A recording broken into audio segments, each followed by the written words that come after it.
صلى على رسول الله، مالك عتقرأ؟ اللهم صل وسلم عليه. إنني شاب يمني. يمني؟ نعم. وما الذي أتى بك إلى هنا؟ بدأتك أنت، ما أنا من هنا القرية. أنا الفارس المغوار. الله، فارس؟ قواء، حياك الله، كيف حالك؟ سلامة الغيبة، من أين بديت؟ قل لي أين أنت سايري؟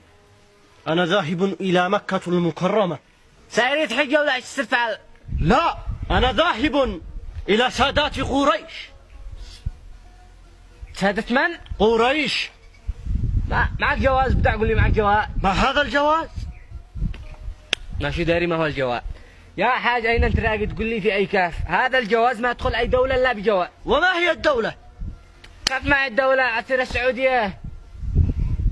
سعودي؟ نعم. ما هذا الهراء؟ أي هراء ولا بهرر ولا دمم. شوف أنت وين أنت راقد تقول لي؟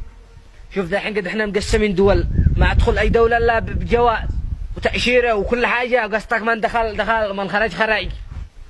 أيها الفتى، ما هذا الدول وما هذا الجواز؟ فلتوضحوا لي ذلك. لا تعرف الجواز، الله يفتح عليك يا حاج. عندنا ايش الجواز؟ الجواز هذا هوية اي شخص، ما تدخل اي دولة الا ومعك جواز السفر، علشان اذا مثلا تدخل تصير تحج الا بجواز وتأشيرة. ما قصدك من جاء دخل. وينك رايد تقول لي هذا الحين؟ وين أنت؟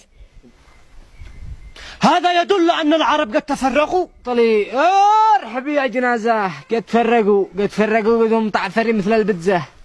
خلاص سوف أذهب إلى الشام. أين شام وين طلي؟ لا تعرف الشام؟ شام ولا رومي؟ أين ما عب الشام؟ قدي فلسطين وسوريا وفلسطين. سأذهب إلى القدس. ما حاش يسمعك. أين قدس؟ ما عبش قدس. ماذا تقول؟ نعم. فأين هي؟ لقد أخذوها الكفار ترامب. ماذا تقول؟ والله ما أخذوها من العرب. ما شونا ما دخل. ألا تستحون أيها العرب؟ يأخذون القدس منكم. ما لها يا للعار والخزي. والله ما لي دخل. أنا غير جاز طري. ومن الذي أخذ القدس؟ ترامب. ومن هذا ترامب؟ صلى على رسول الله. خلنا نجابرك ماشي أدرح لي. هذا ترامب رئيس أمريكا. وما هي أمريكا؟ أمريكا هذه يعني مسيطرة على العالم. ماذا تقول؟ نعم. اليهود يسيطرون على العرب. نعم، زي ما في عهدكم كان الرسول والمسلمين مسيطرين على الكفار، ذا الحين قلبوا الدقة. ولكن كانوا المسلمين في عزة ونخوة. نعم زمان. ايش هذه الأيام هنا بالوي قد حالة ميتهم حالة، قد كل واحد بياكل الثاني. وماذا عمل العرب عندما أخذوا القدس من أيديكم؟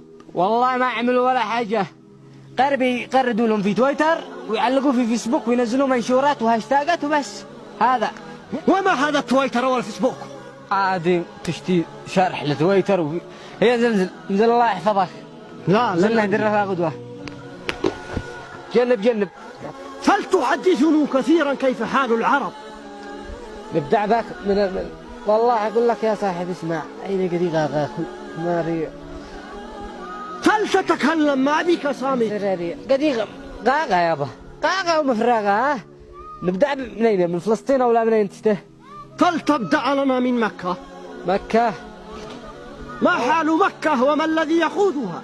والله كذاب بزوا القدس، والشهر الجاي مذيهم عيبزوا مكة على ما بين أقول ما بعده لأنهم عينوا العرب راقدين ولا حد خابر يقولوا يلا بزينا مكة وإحنا. وكيف حال القدس مع اليهود؟ والله حدهم بزينوا هذه الفترة. ماذا تقول؟ نعم باعوها. ومن الذي باعوها؟ الحكام العرب. حكام العرب؟ نعم. يا للخزي ولا للعار. نعم.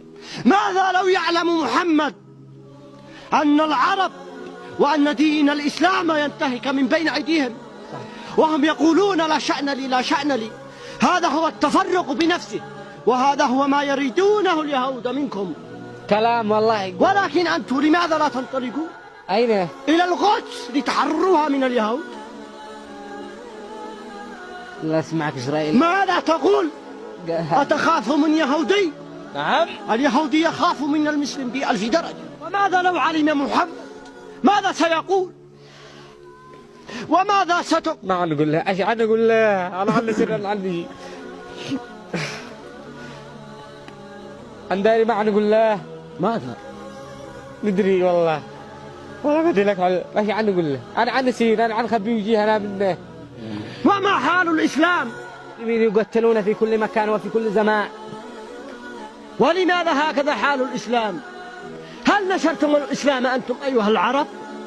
لم يعد هناك رجال، لأننا ابتعدنا عن الله، ابتعدنا عن كلام الله، ابتعدنا عن الصلوات واتبعنا خطوات الشيطان، فهكذا أصبح حالنا.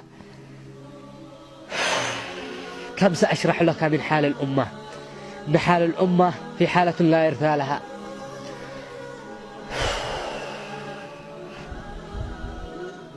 يا للخزي ويا للعار، ماذا ستقولون لمحمد وماذا ستقولون لله يوم تلاقونه؟ بعتم دينكم. ويا للعار، ماذا ستقولون لمحمد وماذا ستقولون لله